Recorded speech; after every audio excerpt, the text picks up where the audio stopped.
Riwayat pertama menyebut Nabi keluarnya petang Ramadan terakhir pas malam Idul Fitri. Nah, itu di situ keluar. Riwayat kedua menyebut habis sholat subuh malam pas hari pertama Idul Fitri baru dia keluar. Terlepas riwayat pertama atau riwayat kedua itu menunjukkan bahwa beliau i'tikafnya itu adalah 24 jam kali 10 atau 24 jam kali 9 kalau puasanya 29 hari. 24 jam kali 10 kalau 30 hari.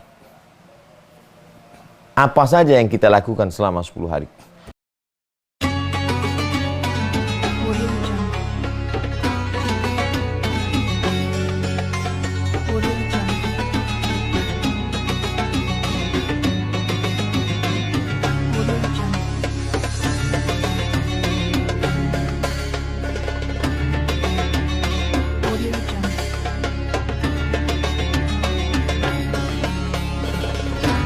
Bismillahirrahmanirrahim. Assalamualaikum warahmatullahi wabarakatuh.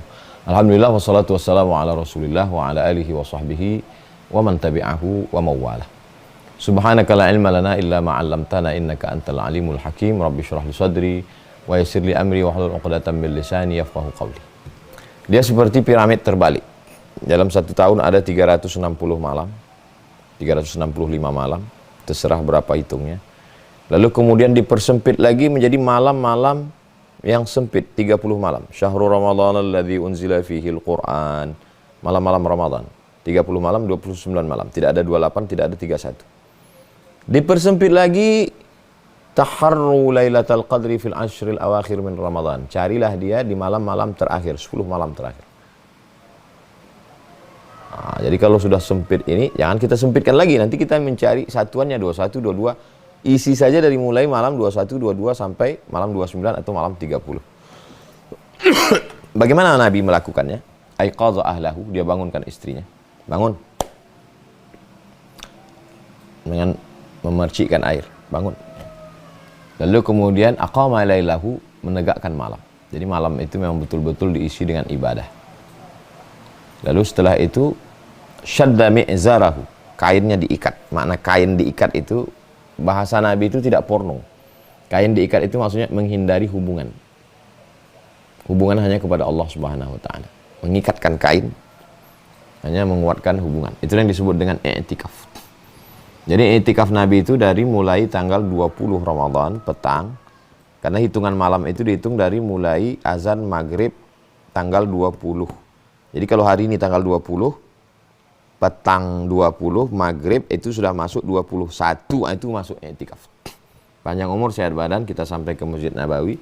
Sebelah kiri makam Nabi, sebelah kanan itu mimbar. Ma baina baiti wa mimbari, antara rumah Nabi, makam Nabi dengan mimbar Nabi, raudhatun min riyadil jannah, itu taman surga, taman raudhah. Ini rumah Nabi yang sekarang jadi makam Nabi. Di situ ada satu tiang namanya ustuwanatus sarir, tiang sarir tempat tidur. Kenapa disebut tiang tempat tidur? Karena di bawah tiang itu ada tempat tidur Nabi, mengarah ke dalam masjid. Karena Nabi i'tikaf di situ, dia istirahatnya di situ.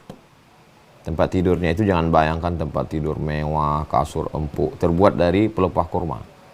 Waktu Nabi terbangun membekas di pundaknya. Sampai Sayyidina Umar radhiyallahu an kaget, terkejut. Sayyidul awwalina wal akhirin, Sayyidul anbiya wal mursalin, pemimpinnya para nabi dan rasul, manusia awal sampai akhir ini pemimpinnya. Kenapa tidur? Kami belikan kasur ya Rasulullah. Kata Nabi, aku tidak layak, inilah tempatku. Menunjukkan bagaimana tawaduknya Nabi SAW. Dan Nabi tidak keluar dari dalam Masjid Nabawi, dia hanya di dalam taman raudhah itu saja. Kecuali untuk hajat-hajat tertentu, buang air besar, buang air kecil, berwudhu, mandi, itu memang dibolehkan, tidak batal i'tikaf. Tapi selama itu beliau berada di dalam Masjid Nabawi.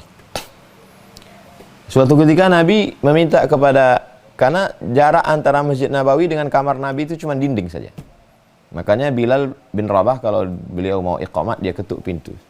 Ya Rasulullah, sudah boleh iqamat, karena Nabi sholat sunat qabliyahnya di kamar beliau. Lalu ketika Nabi mengatakan aqimis shalah, silakan qomat, baru Bilal qomat. Allahu akbar, Allahu akbar, asyhadu an la ilaha illallah. Makanya Bilal itu setelah Nabi meninggal, dia tidak sanggup lagi menjadi muazzin di Madinah. Nabi meninggal, dia pergi ke Damaskus, Suriah. Karena kalau dia tetap azan, habis azan dia sholat sunat qabliyah, habis itu dia akan mengetuk pintu dan Nabi akan keluar Bayangkan, setiap ngetuk pintu Nabi keluar. Sekarang pintu ini diketuk, kita tak bisa merasakan bagaimana perasaan Bilal. Bilal tidak mau melakukan itu. Lalu Nabi saat i'tikaf itu mengatakan kepada Sayyidatuna Aisyah, ini Masjid Nabawi, Aisyah di kamar. Nawilinil khumrah. Ulurkan kain kepadaku, wahai Aisyah. Aisyah tidak mau menulurkan kain. Karena beliau mohon maaf dalam keadaan haid. Perempuan haid tidak boleh masuk masjid. Nah, disitulah bahwa kalau tangannya saja boleh mengulurkan tangan. Makanya kalau Nabi menjulurkan kepalanya lalu disisir oleh Aisyah. Kenapa Nabi tidak keluar masjid? Beliau tidak ingin membatalkan i'tikafnya. Kenapa Aisyah tidak masuk ke dalam? Aisyah dalam keadaan berhalangan. Lalu win-win solutionnya, kenapa Nabi tidak mengambil sisir itu nyisir sendiri? Itulah romantisnya Nabi. Nah, Nabi mengulurkan kepalanya dan kepalanya disisir rambutnya oleh Sayyidatuna Aisyah. Bagaimana Nabi Muhammad SAW mengajarkan kita tentang tidak hanya sekedar fikih i'tikaf, tapi juga tentang fikih keluarga. Nabi tidak keluar, ada dua riwayat menyebut. Riwayat pertama menyebut Nabi keluarnya petang Ramadan terakhir pas malam Idul Fitri. Nah, itu di situ keluar. Riwayat kedua menyebut habis sholat subuh malam pas hari pertama Idul Fitri baru dia keluar. Terlepas riwayat pertama atau riwayat kedua itu menunjukkan bahwa beliau i'tikafnya itu adalah 24 jam kali 10 atau 24 jam kali 9 kalau puasanya 29 hari. 24 jam kali 10 kalau 30 hari. Apa saja yang kita lakukan selama 10 hari? Oh, saya nggak bisa melakukan itu Pak Ustadz, saya masih masuk kantor, masuk berangkat. Oke, kita laksanakan sajalah i'tikaf kalong yang malam di masjid, pulang. Saya juga nggak bisa. 10 hari terakhir itu kan ada hari Jumat, hari Sabtu. Hari Jumat, hari Sabtu, hari Ahad. Masuk Jumat sore, malam Sabtu, Sabtu sore, Sabtu malam Ahad, Ahad pagi, Ahad sore. Malam Seninnya keluar. Bisa i'tikaf. Siapa bilang nggak bisa i'tikaf? Ada urusan ini, ada kerja ini, oke. I'tikaf minimalis. Selesai Isya, masuk. Isya, tarawih, witir, tadarus, i'tikaf, lalu kemudian sholat subuh, habis sholat subuh, zikir, pengajian, sholat sunat isyraq. Itu kalau masuknya jam 8, 9, 10, 11, 12, 1, 2, 3, 4, 5, 6, 7, 11 jam.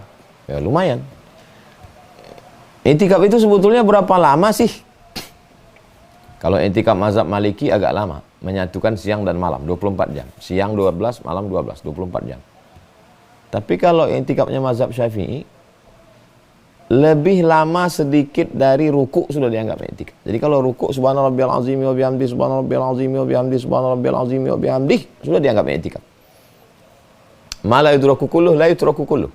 Kalau nggak bisa sepanjang i'tikaf Nabi 24 jam kali 10 kali 9, jangan sampai nggak i'tikaf sama sekali. Nah, maka kalau ada di beberapa masjid dibuat program i'tikaf, datang jam 1, tahsin sampai jam 2. Jam 2 tadabbur ayat. Dari jam 2 ke jam 3 tadabbur ayat, surat-surat pendek. Dari jam 3 tahajud ke jam 4. Dari jam 4 zikir muhasabah sampai setengah 5. Kemudian makan sahur bersama. Ini 10 hari terakhir gimana bacaan Qur'annya? Kemarin kan sudah diprogramkan habis subuh 2 lembar, habis zuhur 2 lembar, habis maghrib 2 lembar, habis asar 2 lembar, habis isya 2 lembar. 1 juz ternyata nggak jalan. Ya ini di 10 terakhir ini digas habis. Bagaimana dengan sedekahnya? Kemarin target sedekah, ini 10 hari terakhir. Bagaimana dengan sholat ke masjidnya? Banyak yang bolong-bolong. Ini 10 hari terakhir. Mengapa 10 hari terakhir mesti ada gas? Karena ini kepala ini udah mulai bercabang. Nanti tempat kuehnya peta apa bulat, gordennya warna ungu, warna emas, warna pink. Nanti mukena untuk Idul Fitri, sajadahnya gimana, baju barunya berapa pasang, sepatunya gimana, celananya, bagaimana pakai batik apa baju koko, apa pakai baju Melayu, bagaimana sarungnya, bagaimana. Ini kalau tidak di-cut ini pikiran ini dengan apa target 10 hari terakhir Ramadan. I'tikaf di masjid mana, dengan ustadz mana. Kan lagi tren nih sekarang, malam ini di masjid ini dengan ustadz ini, malam ini di masjid ini dengan... Nggak apa-apa. Itu untuk melaksanakan i'tikaf bertahap. Nanti pada finalnya kita i'tikaf 10 hari 10 malam. Nggak apa-apa, silakan. Lalu bagaimana dengan bacaan Qur'annya? Sudah berapa kali khatam? Lalu bagaimana dengan sedekahnya? Lalu bagaimana dengan muhasabah, introspeksi dirinya? Jadi mudah-mudahan 10 hari terakhir Ramadan ini memang betul-betul bermakna, betul-betul menggantikan waktu-waktu yang lalu. 11 bulan yang lalu sudah kita janji mau di Ramadan. Ternyata Ramadan pun masih bolong-bolong, kita janjikan di 10 terakhir Ramadan. Kalau 10 terakhir ini pun juga tidak kita isi, kapan lagi? Mudah-mudahan bermanfaat, berkah selalu, sukses. Assalamualaikum warahmatullahi wabarakatuh.